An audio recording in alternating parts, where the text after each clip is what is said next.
اے لوگوں، ہم نے تمہیں ایک مرد اور ایک عورت سے پیدا کیا، وجعلناکم شعوبا وقبائل، اور ہم نے تمہیں مختلف قبائل تمہیں قبیلوں کے اندر تقسیم کر دیا، بانٹ دیا۔ حضرت علی رضی اللہ تعالیٰ عنہ ایک مرتبہ یہ قبرستان گئے اور قبر والوں سے مخاطب ہو کر کہا کہ ایک قبر والوں بتاؤ کیا خبر ہے۔ کہیں نہ کہیں ایک چھوٹا سا دیکھیں ایمان کا وہ لیول ہونا بھی ضروری ہے، نہیں تو ایک انسان کے دل کے اندر کس طریقے سے دوسروں کا ڈر، دوسروں کی نیاز ایک انسان کے دل کے اندر گھس جاتی ہے کہ اس کو خود کو معلوم نہیں چلتا، وہ دل ہی دل میں گھبراتا ہے۔ لیکن روایت ہے نبی کریم صلی اللہ علیہ وسلم نے فرمایا کہ 3 صفتیں جس بندے کے اندر ہو اللہ اس کو اپنا محبوب بنا لیتا ہے، اس کو اپنا محبوب بنا لیتا ہے۔ پہلی چیز یہ، وہ بولے گا اللہ رب العزت میری بیوی کو لے لے، میرے بچوں کو لے لے، میرے ماں باپ کو لے لے، میری اولاد کو لے لے، یہاں تک کہ اللہ تو تمام کو لے لے، بس مجھے چھوڑ دے، مجھے جنت کے اندر ڈال دے۔ اس وقت نہ دوست کے کام آئے گا، وہ بلکہ الٹا دشمن ہو جائے گا۔ اس وقت کے بارے میں اللہ رب العزت نے تقوی کی اہمیت کو بتایا کہ تقوی کی اہمیت کیا ہے۔ اللہ نے کہا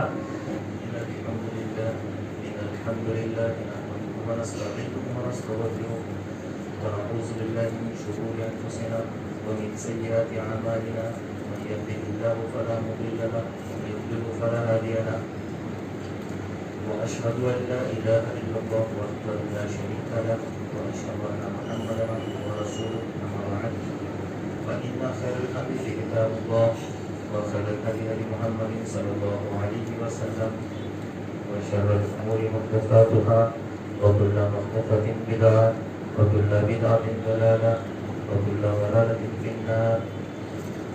أعوذ بالله السميع العليم من الشيطان الرجيم، بسم الله الرحمن الرحيم، من همزه ونفخه ونفسه، بسم الله الرحمن الرحيم۔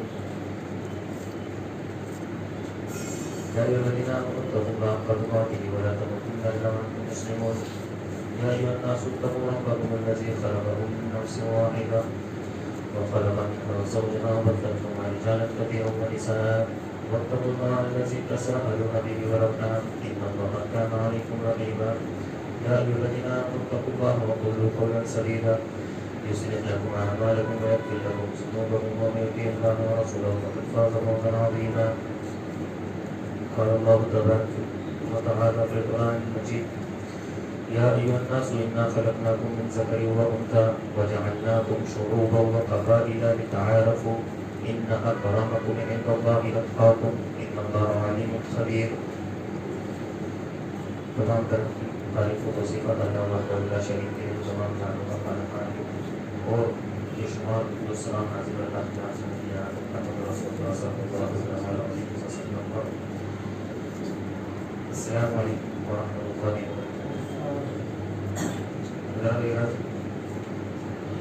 خطبہ مسنونہ کے بعد جو میں نے آیت کریمہ آپ کے سامنے تلاوت کی، اللہ رب العالمین نے اس کے اندر ارشاد فرمایا، یا ایھا الناس انا خلقناکم من ذکر و انثی، اے لوگوں، ہم نے تمہیں ایک مرد اور ایک عورت سے پیدا کیا، وجعلناکم شعوبا وقبائل، اور ہم نے تمہیں مختلف قبائل تمہیں قبیلوں کے اندر تقسیم کر دیا، بانٹ دیا۔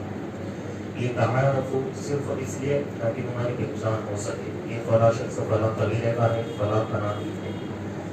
ان اکرمکم عند اللہ اتقاکم، اور یہ بات جان لو کہ اللہ رب العالمین کے نزدیک اکرام والا، شرف والا وہ ہے جو متقی ہے، پرہیزگار ہے، اللہ سے ڈرنے والا ہے۔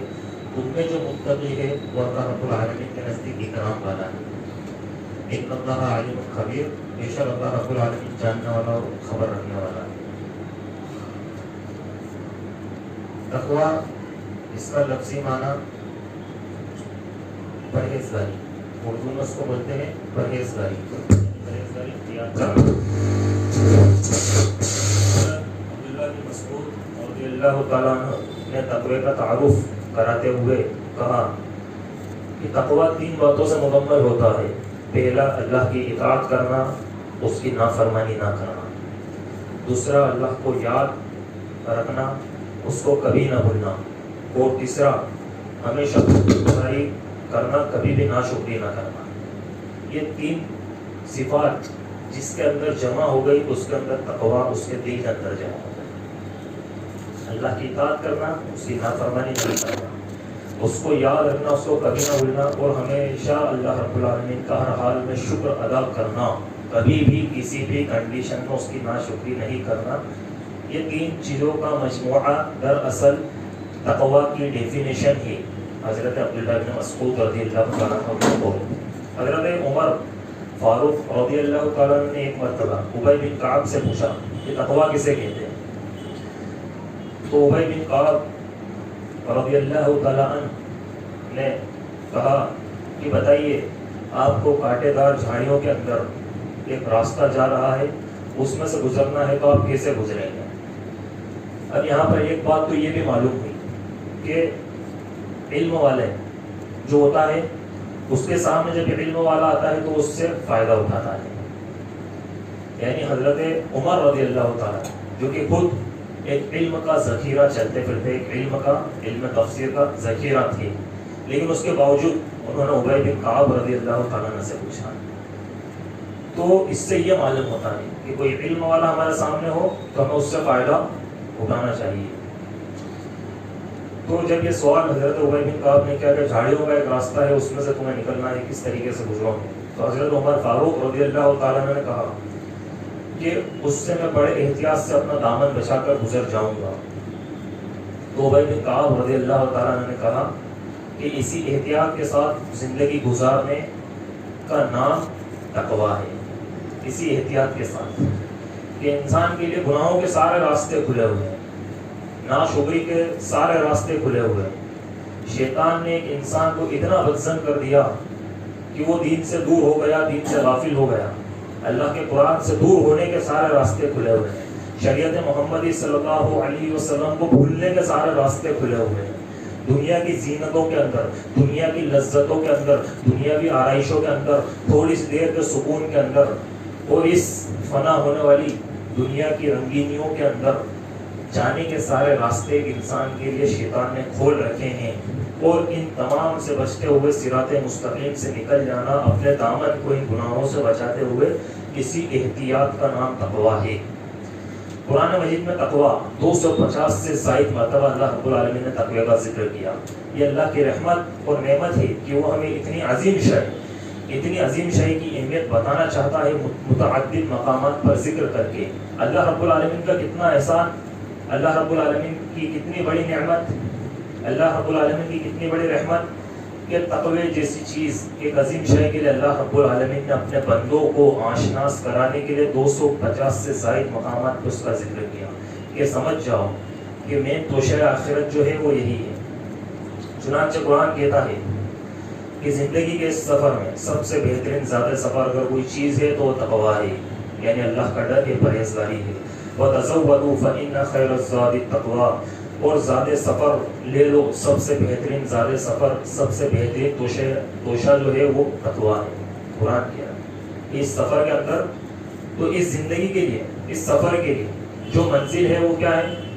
وہ جنت ہے. ہم کس اور جا رہے ہیں؟ یا تو جنت کی اور جا رہا ہے یا پھر 2 راستے، جنت اور جہنم. تو جنت کے لیے ہمارا ٹارگیٹ جنت ہے. ہر شخص، کوئی کسی سے پوچھیں گے کوئی منع کرے گا، لیکن عمل جنت والے نہیں.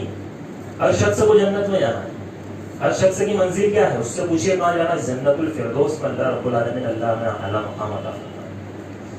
لیکن عمل اگر دیکھیں گے، عملی اعتبار سے اگر تقاضوں کو دیکھیں گے تو وہ اس معیار پر کھرا نہیں اترتا کہ گویا کہ لگتا ہے کہ جنت کے راستے پر نہیں چل رہا. اسے تو جنت کوئی معمولی سی چیز لگتی ہے، اسے تو قرآن اور سنت کوئی معمولی سی چیز لگتی ہے، اور یہ دنیا اس کے لیے اتنی عظیم ہے کہ اس کے نزدیک آخرت کی اس دنیا کے سامنے کوئی ویلیو نہیں. اس حساب سے انسان چل رہا ہے. ہماری مین منزل جنت ہے، اور جنت کے لیے جو توشہ ہے، جنت کے لیے جو زیادہ سفر ہے، جنت کے لیے جو سفر کا سامان ہے، وہ ہے اللہ رب العالمین کا تقویٰ، پرہیزگاری، اللہ کا ڈر. تو یہ جو توشہ آخرت ہے. حضرت علی رضی اللہ تعالیٰ ایک مرتبہ یہ قبرستان گئے اور قبر والوں سے مخاطب ہو کر کہا کہ ایک قبر والوں بتاؤ کیا خبر ہے. جبکہ وہ جانتے ہیں کہ قبر والے سنتے نہیں، لیکن ایک نصیحت کرنے کے لیے، ہمیں بتلانے کے لیے حضرت علی رضی اللہ تعالیٰ قبر والوں سے مخاطب ہوئے اور فرمایا کہ قبر والوں بتاؤ کیا خبر ہے تمہارے پاس، اور ہمارے پاس تمہارے لیے خبر ہے کہ تمہارے بعد تمہارا سارا مال تقسیم ہو گیا، تمہارے بعد تمہارا سارا مال تقسیم ہو چکا، تمہارے بعد تمہارے گھر میں کوئی اور رہنے لگا، تمہارا گھر تمہارے بعد تمہارا نہیں رہا، ہمارے پاس تمہارے لیے خبر ہے، اور تمہارے بعد تمہاری بیویاں کسی اور سے نکاح کر دی گئی۔ اور اس کے بعد حضرت علی رضی اللہ تعالیٰ عنہ رونے لگے اور روتے ہوئے کہنے لگے اللہ کی قسم اگر ان کے اندر سننے کی طاقت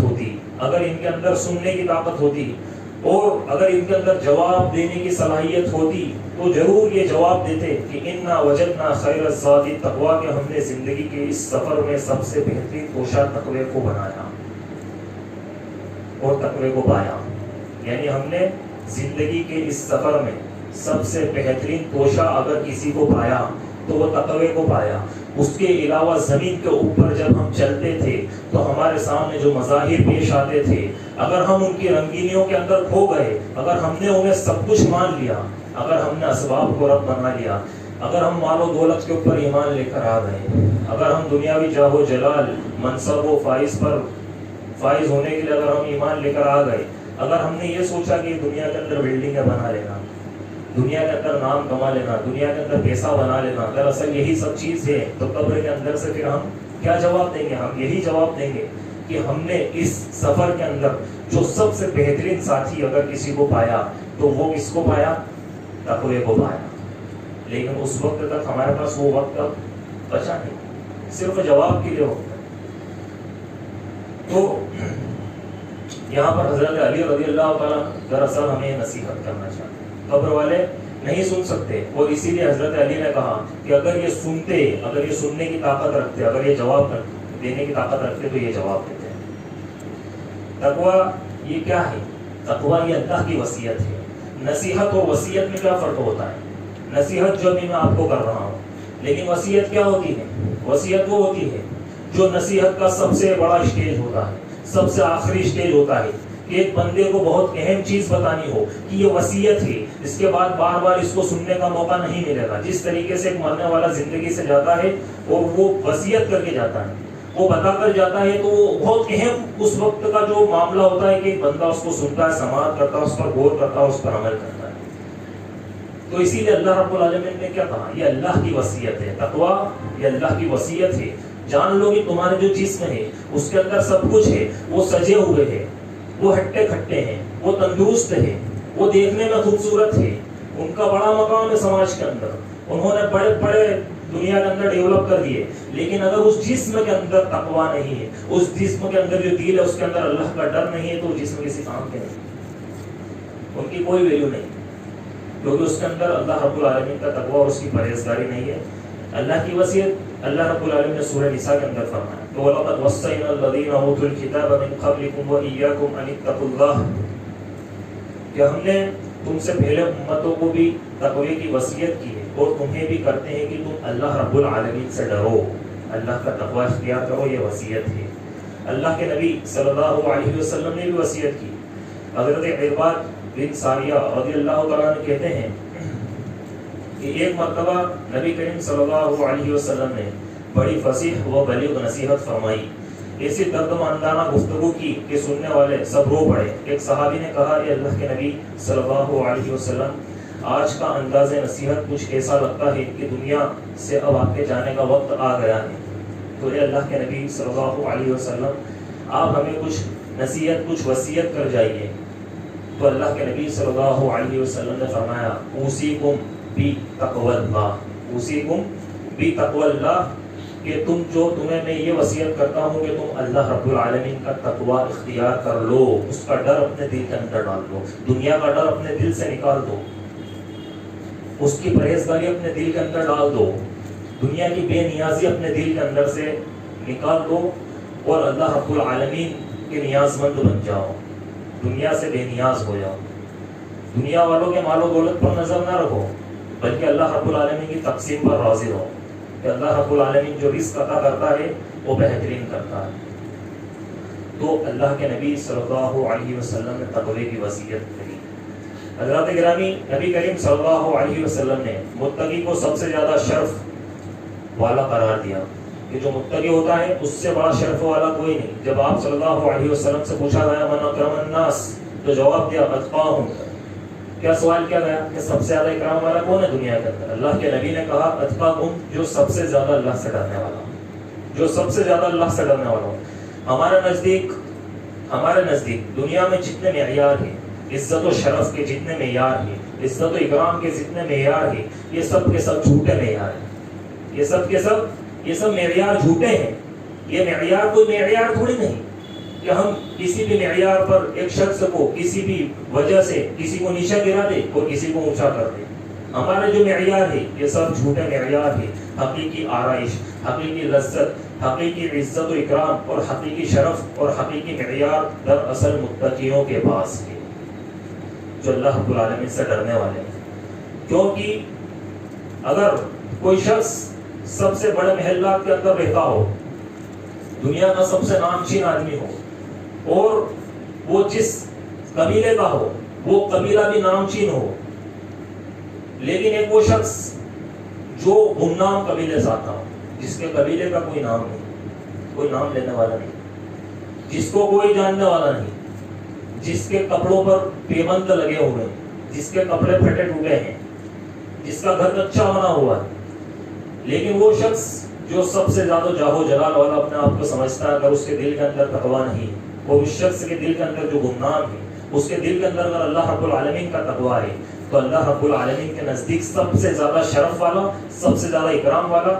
سب سے زیادہ عزت والا، سب سے زیادہ وقار والا وہ شخص ہے جس کے دل کے اندر اللہ رب العالمین کا تقویٰ ہے، نہ کہ وہ شخص جو سب سے زیادہ عزت و اکرام والا اپنے آپ کو سمجھتا ہے. تو دنیا میں جو معیار ہم بناتے ہیں عزت و اکرام کے، وہ سب جھوٹے معیار ہیں. جس طریقے سے ہم عزت لوگوں کو دیتے ہیں وہ سب جھوٹے معیار ہیں. دراصل حقیقی عزت والا اللہ رب العالمین کے نزدیک وہ ہے جو تقوی والا ہو. تو یہ دراصل متقیوں کی کا اعزاز ہے جو اللہ رب العالمین نے متقیوں کو دیا. اور مومنانہ نقطۂ نظر سے اگر ہم تقوی کے بغیر عزت و شرف کو دیکھیں تو ہم دیکھ نہیں سکتے کہ اگر کسی کے پاس مومنانہ نقطۂ نظر ہے، کوئی مومن ہے، اگر وہ دیکھنا چاہتا ہے عزت و شرف کو تو تقوی کے بغیر نہیں دیکھ سکتا. اگر وہ تقوی کے بغیر دیکھتا ہے تو وہ بھی جھوٹے معیار پر کھڑا اتر رہا ہے. نبی کریم صلی اللہ علیہ وسلم سے متقیوں کی خاص نسبت ہے. فرمایا گیا ان اول الناس بالمتقون من كانوا وحيث كانوا، کہ مجھ سے میری امت میں سب سے زیادہ قربت کا حق رکھنے والے وہ لوگ ہیں جو متقی ہیں. میرا متقی امتی ہے کہ مجھ سے سب سے زیادہ قربت کا حق وہ رکھیں گے. کل روز قیامت ان سے میری ملاقات ہوگی اور وہ سب سے زیادہ میرے قریب ہوں گے کیونکہ وہ اللہ رب العالمین سے ڈرنے والے ہیں. سامعین اکرام، اس زندگی میں تقوی کا بڑا کردار ہے. اللہ تبارک و تعالیٰ متقی کو تقوی کی برکتیں اس زندگی میں بھی دکھاتا ہے. صرف ایسا نہیں کہ اس کے لیے آخرت میں ہی توشہ ہے، بلکہ یہ زندگی کے اندر بھی اللہ رب العالمین تقوی کی برکتیں اس بندے کو دکھاتا ہے. ہماری پریشانیاں، ہماری بیماریاں، ہماری بے چینیاں، ہماری دشواریاں ایک مرتبہ تقوی کا دامن اگر ہم تھام کر دیکھیں تو اللہ رب العالمین ان تمام پرابلمس کو سولوشن میں تبدیل کر سکتا ہے، اور اللہ رب العالمین نے کیا ہے. آپ تاریخ خدا کو دیکھیں گے کس طریقے سے اللہ رب العالمین نے اسلاف کی مدد کی، انبیاء کرام کی مدد کی، انبیاء رسول کی مدد کی، ان کو کتنی مشکلوں سے نکالا، کتنی دشواریوں سے نکالا. کہ حضرت موسیٰ علیہ السلام دریا کے کنارے جا کھڑے ہوئے اپنے ماننے والوں کے ساتھ، پیچھے سے فرعون آ رہا ہے جو کہ جابر ہے، ظالم ہے، اس کی فوج نے حضرت موسیٰ علیہ السلام کو پیچھے سے پکڑنے ہی والے ہیں. اتنے میں اللہ رب العالمین کی طرف سے حکم ہوتا ہے موسیٰ اپنی لاٹھی کو تم اس دریا پر مارو. دریا میں سے اللہ رب العالمین موسیٰ علیہ السلام اور ان کے ماننے والوں کے لیے، ان کے متبعین کے لیے راستہ نکال دیتا ہے. اس راستے میں سے انہیں پار کر دیتا ہے، اور وہی جو ان کے دشمن تھے، وہی جو فرعون کی فوج تھی، وہی جو ظالم اور جابر تھے، اللہ رب العالمین اس فرعون کے ساتھیوں کو اسی دریا کے اندر لے جا کر ڈبا دیتا ہے. تو یہ اللہ رب العالمین راستہ نکالنا ہوتا ہے. کیوں؟ کیونکہ اس وقت بھی ظلم کی انتہا پر بھی، موت کو سامنے دیکھنے کے باوجود بھی حضرت موسیٰ علیہ السلام کے دل کے اندر اگر کوئی چیز تھی تو وہ کس پر توکل تھا؟ اللہ رب العالمین پر. کس کا تقویٰ تھا؟ اللہ رب العالمین کا. ابھی فرعون نے حکم دیا کہ سب کو جمع کریں، سب کو جمع کیا گیا اور مصر کے سب سے چنندہ اور سلیکٹڈ اور بہترین ماہر جادوگروں کو بلایا گیا، ان کو لے کر آیا گیا، سامنے موسیٰ علیہ السلام کھڑے ہیں، ابھی تک کچھ معلوم نہیں ہے کیا ہونے والا ہے۔ وہ جادوگر اپنا جادو ڈالتے ہیں، تمام بستی والے دیکھ رہے ہیں، تمام علاقے والے دیکھ رہے ہیں، جیسے ہی وہ اپنی رسی لاٹھیاں ڈالتے ہیں وہ سب کی سب سانپ بن جاتی ہے۔ اللہ رب العالمین حکم دیتا ہے، موسیٰ اپنے لاٹھی کو زمین پر ڈالو، حضرت موسیٰ علیہ السلام ڈالتے ہیں، اسی وقت وہ اژدہا بن جاتی ہے اور ان تمام کے جادو کو، ان تمام کی کلاؤں کو نکل جاتی ہے۔ تو اللہ رب العالمین نے جو ابھی تھوڑی دیر تک پہلے پتہ نہیں تھا، وہی جادوگروں کو اللہ رب العالمین نے ایمان والا مومن بنا دیا، اور کس کے ہاتھوں شہید کروایا؟ اسی کے ہاتھوں جس نے انہیں بلایا تھا۔ تو یہ اللہ رب العالمین کی قدرت کاملہ ہے کہ انبیاء کرام اس دنیا میں بھیجے گئے صرف اور صرف توحید کی دعوت کے لیے بھیجے گئے تھے۔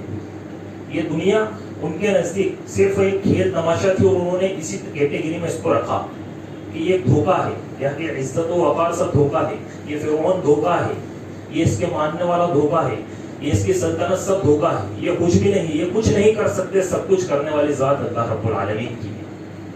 اور بے جھجک اس کے سامنے کھڑے ہو گئے اور اللہ رب العالمین کے حکم سے مقابلہ کیا۔ اصحاب الاخدود یہ کون تھے؟ یہ کون تھے؟ یہ وہ لوگ تھے جو صرف ایک دن پہلے ایمان لے کر آئے تھے اور دوسرے دن تمام کو خندق کے اندر ڈال دیا گیا۔ جب خندقیں کھودی جا رہی تھی، اس وقت آگ جلائی جا رہی تھی، اچھوں کی روح کانپ جائی، لیکن وہ صرف کل ایمان لے کر آئے تھے، ابھی ایک دن مکمل نہیں ہوا، ایک دن پورا ابھی مکمل نہیں ہوا۔ ان سب سے پوچھا گیا لائن میں کھڑے کر کے، بتاؤ اگر تم جس رب پر ایمان لے کر آئے ہو، اگر تم اس کا انکار کرتے ہو، تم اس سے پھرتے ہو اور وقت کے بادشاہ پر ایمان لے کر آتے ہو، تو ہم تمہیں سب کو چھوڑ دیں گے، تمہاری جانوں کو بخش دیں گے۔ لیکن ان سب نے موت کو گلے لگانا پسند کیا، لیکن اسلام کا دامن چھوڑنا پسند نہیں کیا۔ انہوں نے مرنا پسند کیا، اس زندگی کو الوداع کہنا پسند کیا، کیونکہ انہیں معلوم تھا کہ دراصل یہ جو زندگی ہے یہ اسی لیے تو دی گئی ہے کہ یہی تو امتحان ہے، یہی تو ہمارا ٹیسٹ ہے، یہی تو ہمارا پیپر ہے کہ اسی کے اندر تو ہمیں پاس ہونا ہے۔ اور ان تمام کے تمام کو اس گڑھے کے اندر ڈال کر جلا دیا گیا۔ آخر میں ایک عورت بچی، اس کے ہاتھ میں دودھ پیتا بچہ تھا۔ اس عورت کو جب ڈالنے کے لیے لے جا رہے تھے، وہ ڈر رہی تھی، وہ سہم رہی تھی، اندر سے کانپ رہی تھی کہ میں تو کوئی مسئلہ نہیں، لیکن میرے ساتھ میرا بچہ ہے۔ اس بچے کو اللہ رب العالمین نے قوت لسانی عطا کری۔ اس بچے نے اپنی زبان سے کہا کہ یہ ماں تو کود جا، بے شک تو جو ہے اپنے آپ کو اللہ رب العالمین کی طرف سے صبر کرنے والوں میں سے پائی، اور وہ جو ہے اس بچے کو لے کر اس آنکھ کے اندر کود گئی، اس نے اس کے اندر چھلانگ لگا دی۔ سورۃ البروج پڑھیے، اس کی تفسیر پڑھیے، اس کے اندر یہ واقعہ، یہ بہت شارٹ کٹ میں نے بتایا، یہ اتنا بڑا واقعہ ہے کہ کس طریقے سے ایک بچہ ایمان لے کر آتا ہے، جس طریقے سے ایک پورا خطبہ اس کے اوپر پیدا رکھا گیا تھا۔ ایک راہب کے پاس وہ جاتا تھا جادو سیکھنے کی، لیکن ایک جادوگر کے پاس جاتا تھا اور بیچ میں ایک راہب کا گھر پڑتا تھا، تو وہ اس عالم سے ملتا ہوا بھی جاتا تھا، اور وہ دھیرے دھیرے اس عالم کی وجہ سے وہ دین کی دولت سے مالا مال ہو گیا۔ اس کے بعد وہ جو بچہ تھا وہ جب دیندار ہوا تو اس نے اس جادوگر تک دین پہنچایا، اس نے آ کر اس کے گھر والوں کو بولا، اور اس کے گھر والوں نے پھر جو ہے اس کے اوپر ظلم و ستم کرنا شروع کیا۔ وہ بادشاہ وقت کے پاس گیا، اور بادشاہ وقت نے کس طریقے سے اس کے اوپر ظلم کیے، 3 بار اس بچے کو مارنا چاہا، لیکن وہ اللہ رب العالمین اس کو بچا کر لے کر آ گیا۔ جب تیسری بار میں جب اس کو مارا، جب میدان کے اندر سب کو جمع کیا، اس بچے کو جب لٹکایا گیا، تو اس بچے نے کہا کہ اگر تم مجھے مارنا چاہتے ہو تو پڑھو بسم اللہ بہذا الغلام، کہ اس بچے کے رب کے نام سے میں اسے مارتا ہوں۔ جیسے ہی اس بادشاہ کے سپاہی نے بسم اللہ بہذا الغلام بولا، وہ بچہ اسی وقت مر گیا۔ وہ تیر مارا اور وہ بچہ مر گیا، اور وہ تمام کے تمام جو کھڑے تھے وہ سب ایمان لے کر آ گئے، اور ایمان لے کر آئے، اور دوسرے دن ان کو اصحاب الاخدود کا اللہ رب العالمین نے جو قرآن مجید کے اندر لفظ دیا کہ ان کو خندق کے اندر آگ جلا کر ڈال دیا گیا۔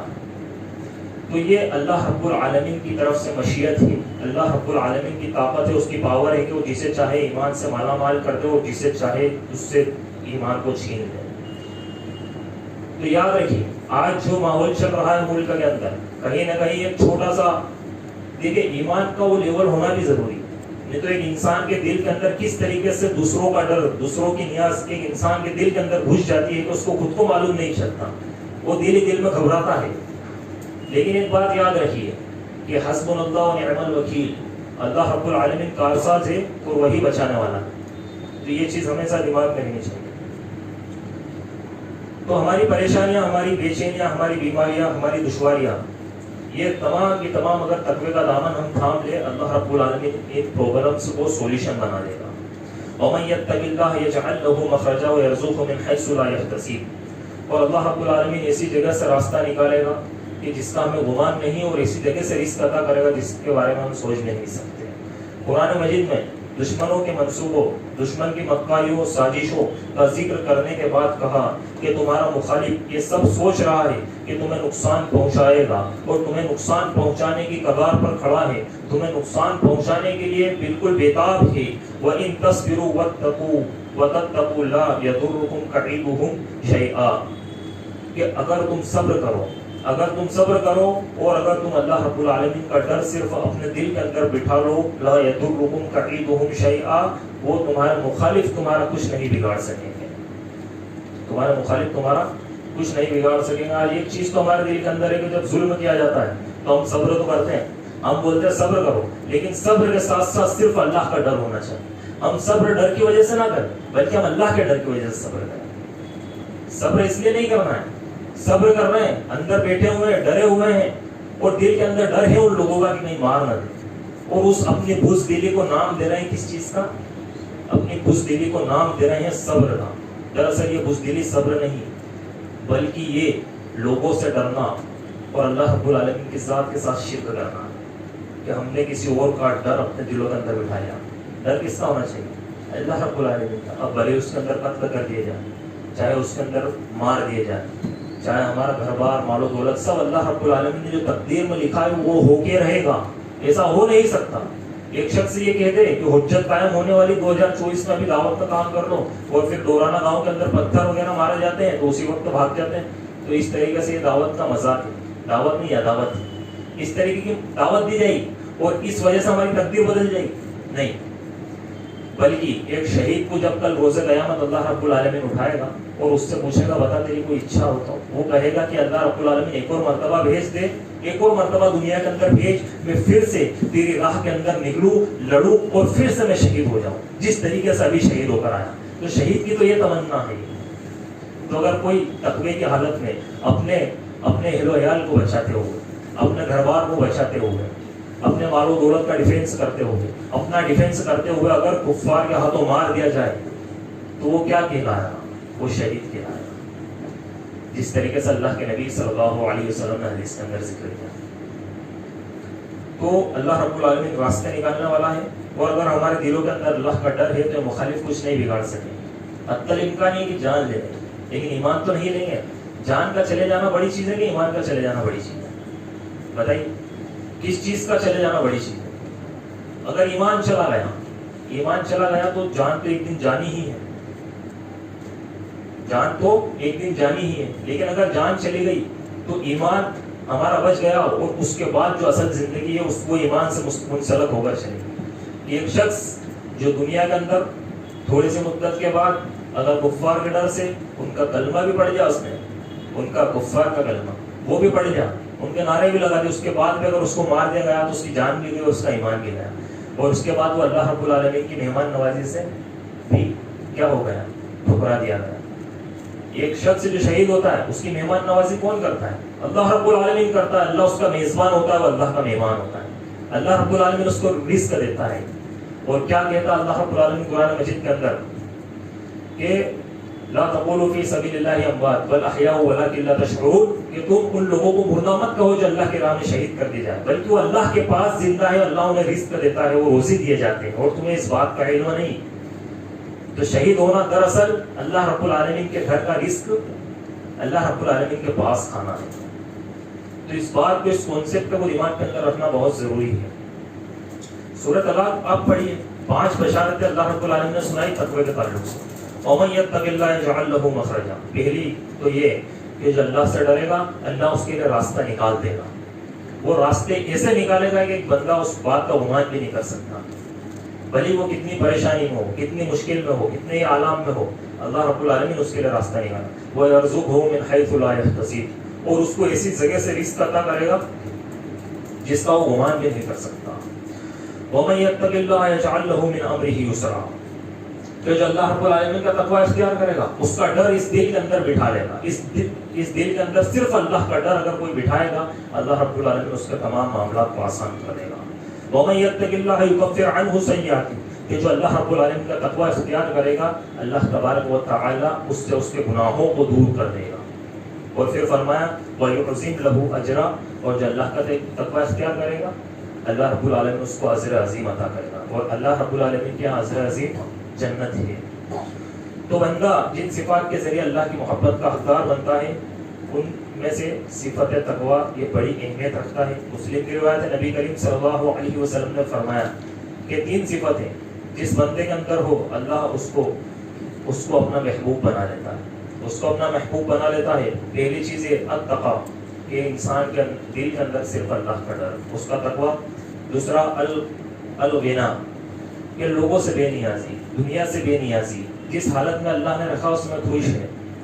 جس حالت میں آج ایک شخص دوسرے کی روزی روٹی دیکھتا ہے، دوسرے کی انکم کو دیکھتا ہے، اپنا آپ کو ہر کسی سے تولنے لگتا ہے، ہر اس شخص سے تو تولنے لگتا ہے جس کے بارے میں وہ سنتا ہے کہ فلاں شخص کی انکم اتنی، پھر وہ دل میں سوچے گا میری تو اتنی، کہ فلاں شخص کی اتنے گھر، دل میں سوچے گا میں نے ٹھیک نہیں بنایا، فلاں کی اتنی بڑی زمین، دل کے اندر ایک بات آتی ہے کہ میرے پاس تو اتنی زمین نہیں ہے.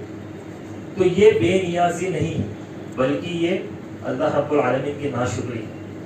ایک شخص اپنے دل کے اندر اس بات کو لے کر آئے بلکہ اللہ کا محبوب بندہ بننا ہے. اگر آپ کو ایک آفر دیا جائے کہ آپ کو جو ہے دنیا بھر کی دولتیں دے دی جائے گی، دنیا کی سب سے قیمتی چیز یا تو آپ کو دے دی جائے گی یا پھر اللہ کی محبت چاہیے، آپ کیا چنیں گے؟ آپ کیا چنیں گے؟ اللہ رب العالمین کی محبت، کہ اللہ اپنا محبوب بنا لے. بس دنیا کی چیزیں اللہ رب العالمین ایک وقت کا کھانا دے دے لیکن اپنا محبوب بنا لے. سوکھی روٹی کھا لیں گے لیکن اللہ رب العالمین اپنا محبوب بنا لے. اللہ رب العالمین ہم سے محبت کرے تو پھر کیوں ہم جو ہے ایک دوسرے کے مالوں پر نظر رکھتے ہیں؟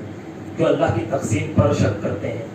کیوں اللہ رب العالمین کے دیے ہوئے مال و دولت پر ہم ایک دوسرے کو دیکھ کر حرص کرتے ہیں، حسد کرتے ہیں؟ نہیں، بلکہ جس حال میں اللہ رب العالمین رکھا الحمدللہ اللہ رب العالمین نے جس حال میں ہمیں رکھا ہے بہت بہتر رکھا ہے، بہت اچھا رکھا ہے. نہیں تو آپ دیکھیں گے کہ اسلام پسندوں کو، جو اسلام کو پسند کرتے ہیں، جو اللہ سے محبت کرتے ہیں، دراصل جن کے دلوں کے اندر محبت ہے وہ کویت کی زمین کو چھوڑ کر، اپنی لگژری لائف کو چھوڑ کر، ڈاکٹر رحمت دیدات، ڈاکٹر عبد الرحمان ایسا کچھ نام ہے ان کا، وہ ڈاکٹر عبد الرحمان نام ہے، وہ چھوڑ کر افریقہ کو جنگلوں میں آتے ہیں. کس لیے آتے ہیں؟ اللہ رب العالمین کے دین کی دعوت دینے کے لیے. اور وہاں پر آ کر کبھی کبھار ان کو کھانا بھی نہیں ملتا، کبھی ان کو کیچڑ والا پانی پینا پڑتا، لیکن 1 کروڑ اور 10 لاکھ لوگوں کو جو ہے اسلام کے جیسا تحفہ وہ دے کر جاتے ہیں. 1 کروڑ 10 لاکھ لوگوں پر اسلام کی دعوت وہ جو ہے پیش کر کے جاتے ہیں. اس وقت جب عیسائی مشنریاں فل اپنا کام میں لگی ہوئی ہے اور افریقہ کے جنگلوں تک انہوں نے اپنی عیسائی مشنریوں کی دعوت کو پہنچا دیا، اس وقت وہ بات ہے. تو یہاں پر تو الٹا ہے، یہاں پر ہم اللہ کی محبت کو چھوڑ کر مال کی طرف بھاگ رہے ہیں. وہ شخص مال کو چھوڑ کر کس کی طرف آ رہا ہے؟ اللہ کی محبت کی طرف. اور اگر اللہ رب العالمین کا تقوی آ گیا، اللہ رب العالمین سے ہم سے محبت کر لی، تو پھر مال آنا کیا بڑی بات ہے؟ اللہ مال بھی عطا کر دیا. کیا کہا اللہ نے؟ وَمَن يَتَّقِ اللَّهَ يَجْعَل لَّهُ مَخْرَجًا وَيَرْزُقْهُ مِنْ حَيْثُ لَا يَحْتَسِبُ. اور پھر ہم اسے اتنی روزی، ایسی روزی عطا کریں گے کہ اس کو گمان بھی نہیں. لیکن ویسا تقوی بھی ایک شخص کے اندر ہونا چاہیے کہ وہ اللہ رب العالمین ہی پر صرف بھروسہ کرے اور غنی بنے، بے نیاز بنے، جس حالت میں اللہ رکھے اس میں خوش رہے. تیسری چیز جس کے اندر اللہ اس سے محبت کرتا ہے وہ ہے الخفی، کہ اپنے تقوی کا ڈنڈورا نہیں پیٹے کہ میں بہت نیک ہوں، میں بہت متقی ہوں، میں بہت پرہیزگار ہوں. اپنے واقعات، اپنے قصے کہانیاں نہ سنائیں کہ میں فلاں میں فلاں. تو اللہ رب العالمین اگر وہ سناتا ہے تو اس سے محبت نہیں کرتا. تو یہ 3 صفات اللہ کا محبوب بناتی ہے. اپنے آخری بات رکھ کے اپنی بات کو ختم کروں گا. مقام ولایت، اللہ کا ولی، یہ اس کا آج لوگوں کے ذہنوں کے اندر بہت الگ کانسیپٹ ہے. اللہ کا ولی کون؟ جو 10 سال سے نہایا نہیں اور اس کی نماز مدینے میں ہو رہی ہے، وہ اللہ کا ولی. تو اس طریقے کا کانسیپٹ اور بھی پتہ نہیں کیا کیا کانسیپٹ ہے دماغ کے اندر، دلوں کے اندر. یا پھر نہا بھی لیے، ولی صاحب بیٹھے ہوئے ہیں، نماز کا وقت ہو رہا ہے، نہیں نماز تو ہو گئی ولی. تو یہ اللہ کے ولی کہلائے؟ یہ شیطان کے ولی کہلائے. یہ کس کے ولی کہلائے؟ شیطان کے ولی کہلائے. ہمارے ذہنوں میں ولیوں کا صرف یہی کانسیپٹ ہے، بلکہ قرآن کہتا ہے کہ ہر صاحب ایمان مقام ولایت پر پہنچ سکتا ہے، مقام ولایت پر پہنچ سکتا ہے، شرط ایک تقوی کا معیار عمل ہونا چاہیے. قرآن کہتا ہے الا ان اولیاء اللہ لا خوف علیہم ولا هم يحزنون الذین آمنوا وكانوا يتقون، کہ اللہ کے جو اولیاء ہیں انہیں ڈرنے اور غم کرنے کی ضرورت نہیں ہے جو ایمان لائے اور تقوی اختیار کرتے ہیں. کہ پہلی چیز تو یہ کہ ایمان لانا ہے، اور دوسری چیز کیا کرنا ہے؟ تقوی اختیار کرنا ہے. تو وہ اللہ کے ولی ہے. ایک جگہ فرمایا اللہ ولی الذین آمنوا یخرجهم من الظلمات الی النور، کہ اللہ کے ولی وہ ہیں جو لوگوں کو اندھیروں کی طرف سے نکال کر روشنی کی طرف لے جاتے ہیں، گمراہی کی طرف سے نکال کر اجالوں کی طرف لے جاتے ہیں. وہ اللہ کے ولی. آج ہم ہر کسی کو ولی بنا دیتے ہیں. ہاں اللہ رب العالمین کے خوب سارے ولی الحمدللہ اللہ رب العزت نے زندگی میں بنائے، اور آج بھی بہت سارے چلتے پھرتے اللہ کے ولی ہیں، جو جن کے دلوں کے اندر اللہ کا ایمان ہے، جن کے دلوں کے اندر اللہ کا ڈر ہے، وہ اللہ کا ولی ہے. نہ کہ وہ اللہ کا ولی ہے جو گدی پر بیٹھ جائے اور لاکھوں روپے کے تعویذ جو ہے بیچے، شرک کے اٹے گھول کر بیٹھے، یا لوگوں کی عزت و عصمت کے ساتھ کھیلے. وہ اللہ کے ولی نہیں، بلکہ یہ کانسیپٹ جو آج ہے ان لوگوں کے اندر، اور یہی وجہ ہے، یہی چیز ہے کہ یہ جو ہے 2 قدم آگے بڑھ رہے ہیں. یہ عیسائیوں سے، یہود و نصارہ سے 2 قدم آگے بڑھ رہے ہیں کہ انہوں نے عیسیٰ علیہ السلام کو اللہ کا بیٹا قرار دیا تھا، اور انہوں نے اللہ کے نبی صلی اللہ علیہ وسلم کو اللہ قرار دیا تھا کہ یہ اللہ کا دوسرا روپ ہے. یہ محمد صلی اللہ علیہ وسلم خدا نہیں ہے، لیکن خدا سے نعوذ باللہ جدا بھی نہیں. تو یہی ایک بہت بڑی چیز ہے کہ آپ آج دیکھیں گے کہ ہر طرف اللہ رب العالمین کا قہر، اللہ رب العالمین کا عذاب اس امت کے اوپر آ رہا ہے. تو یہ اس کی کمائی ہے. لیکن جو لوگ توحید پرست ہے، اگر وہ سمجھتے ہیں ایمان اپنے دل کے اندر رکھتے ہیں، توحید ان کے دلوں کے اندر ہے، تو یاد رکھیے اللہ رب العالمین کی مدد آتی ہے. اللہ رب العالمین کا نظام، اس کا قانون جو پہلے کی امتوں کے لیے تھا وہی آج کی امت کے لیے بھی ہے. اس لیے نبی کریم صلی اللہ علیہ وسلم سے پوچھا گیا کہ کون سی نیکی سب سے زیادہ جنت میں لے جانے والی ہے؟ اللہ کے نبی نے فرمایا پہلی چیز تو تقوی اللہ کا ڈر، دوسرا حسن خلق یعنی اخلاق. یہ 2 چیزیں. اخلاق کے معاملے میں اب ہم اگر دیکھیں تو معاملات کیا ہے؟ معاملات یہ ہے کہ ہر کسی کو چھیڑ دینا، ہر کسی کو کچھ بھی بول دینا، ہر کسی کو اپنی زبان کو قابو میں نہ رکھنا، کسی کی امانت بھی کھا جانا. یہ بھی ایک اخلاقی بیماری ہے. ایک شخص امین نہیں، صادق نہیں ہے، سچ نہیں بولنا، سچ نہیں بولتے، یہ بھی ایک اخلاقی بیماری ہے. ایک انسان سچ نہیں بولتا بلکہ بات بات میں جھوٹ بولتا ہے. اخلاق کیا ہے؟ اخلاق یہی چیز ہے کہ ایک شخص اپنی زبان کی حفاظت کرے. اپنی زبان کی حفاظت کرنا دراصل اخلاق کی حفاظت ہے. اور اگر جس کے اندر یہ چیز موجود نہیں ہے تو اللہ کے نبی صلی اللہ علیہ وسلم نے فرمایا کہ کل روز قیامت میزان میں اگر سب سے بھاری کوئی چیز ہوگی تو کیا چیز ہوگی؟ حسن اخلاق ہوگی. حسن اخلاق سے بھاری کوئی چیز نہیں ہوگی، کوئی چیز حسن اخلاق سے بھاری نہیں ہوگی. اور کل حشر کی عدالت میں پل صراط کا سفر جب درپیش ہوگا، پل صراط جو کہ جہنم کے اوپر بنی ہوئی ہے اور اس پر سے ہر شخص کو گزرنا ہے. یہاں پر جتنے بیٹے ہیں ان تمام کو اس پل صراط پر سے گزرنا ہے. اس دنیا کے ہر شخص کو پل صراط کے اوپر سے گزرنا ہے. اس میں سے نجات کیسے ملے گی؟ سورہ مریم میں اللہ نے فرمایا کہ تم میں سے ہر شخص کو پل صراط پہ سے گزرنا ہے. نجات اسے ملے گی جو ہم سے ڈرنے والے ہوں گے اور ظالموں کو گھٹنے کے بل گرا ہوا ایسے ہی جہنم کے اندر ہم ڈال دیں گے. وہ گریں گے پل صراط پہ سے، ان کے کٹ پیس ہو جائیں گے اور وہ اسی طریقے سے جہنم کے اندر گر جائیں گے. وہ کٹتے جائیں گے اور جہنم کے اندر گرتے جائیں گے. اور اللہ رب العالمین کی مشیت ہے ان بندوں کے ساتھ جن کے دلوں میں اللہ کا تقویٰ، اللہ کا ڈر ہے. اللہ رب العالمین اس پل صراط کو ایک بندے کو پار کرائے گا. تقوی کی بنیاد پر ایک اعزاز یہ بھی ملے گا کہ حشر کے میدان میں دوست کا جانی دشمن ہوگا. دوست کا آپس میں جانی دشمن ہوگا. اولاد والدین سے اور والدین اولاد سے بھاگ رہے ہوں گے. شوہر بیوی سے اور بیوی شوہر سے بھاگ رہی ہوگی، کوئی تعلق کوئی رشتہ کسی کا نہیں رہے گا. ہر شخص یہ کہے گا کہ اللہ رب العالمین مجھے بچا لے، مجھے بچا لے، اور تو ان تمام کو جتنے بھی ہیں ان تمام کو جہنم کے اندر ڈال دے. کیونکہ وہ عالم ایسا ہوگا، وہ ایسا موقع ہوگا، وہ ایسا نفسی کا عالم ہوگا کہ ایک شخص اپنی آنکھوں سے اصل حقیقت کو دیکھ رہا ہوگا کہ اب ہونے کے والا، اس کو اندازہ ہو جائے گا کہ بہت برا حال ہونے والا ہے. وہ بولے گا کہ اللہ رب العزت میری بیوی کو لے لے، میرے بچوں کو لے لے، میرے ماں باپ کو لے لے، میری اولاد کو لے لے، یہاں تک کہ اللہ تو سب تمام کو لے لے، بس مجھے چھوڑ دے، مجھے جنت کے اندر ڈال دے. اس وقت نہ دوست کے کام آئے گا، وہ بلکہ الٹا دشمن ہو جائے گا. اس وقت کے بارے میں اللہ رب العزت نے تقوی کی اہمیت کو بتائی کہ تقوی کی اہمیت کیا. اللہ نے کہا الا خلاء یومئذ بعضهم لبعض عدو الا المتقین، کہ اس دن جگری دوست آپس میں دشمن ہوں گے، لیکن متقی جو ہوں گے، جو اللہ رب العالمین کی تقوی کے لیے، اللہ رب العالمین کی رضا کے لیے ایک دوسرے سے محبت کرتے تھے، جو متقی ہوں گے ان کی دوستی نہیں ٹوٹے گی. سورہ اسرافیل علیہ السلام سور بھی پھونک دیں گے، اس کے بعد بھی ان کی دوستی نہیں ٹوٹے گی، یعنی ان کی دوستی قائم رہے گی. الا المتقین، وہ لوگ جو متقی ہیں، جن کے دلوں کے اندر اللہ کا ڈر ہے، ان کی دوستی اس کے بعد بھی قائم رہے گی. اب ذرا بتائیے کہ تقوی کی اس سے بڑی اہمیت کیا ہوگی. اور ہمارا دوست کون؟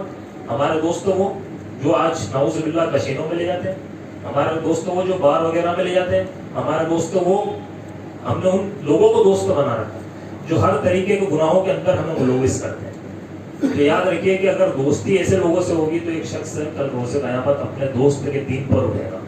جس دین پر اس کا دوست ہوگا وہ اسی کے ساتھ اٹھے گا. اس لیے اپنے دوستوں کے اندر ان لوگوں کو چنو جو اللہ کا ڈر رکھتے ہو. آخر میں اللہ رب العزت سے دعا ہے، یہ چند باتیں جو تھی یہ تقوی کے تعلق سے پیش کیا. اللہ رب العزت ہمیں کہنے اور سنت سے زیادہ عمل کرنے کی توفیق عطا فرمائے. آمین تقبل یا رب العالمین. اور جتنے مسلمان بھائیوں بہنوں پر، بچوں پر، بزرگوں پر اس ملک کے اندر اور پوری دنیا کے اندر کہیں پر بھی ظلم و ستم ہو رہا ہے، اللہ رب العزت ان کے لیے اپنی غیبی مدد بھیج اور ان کی مدد فرما. یا اللہ رب العالمین الہ العالمین. استغفر اللہ.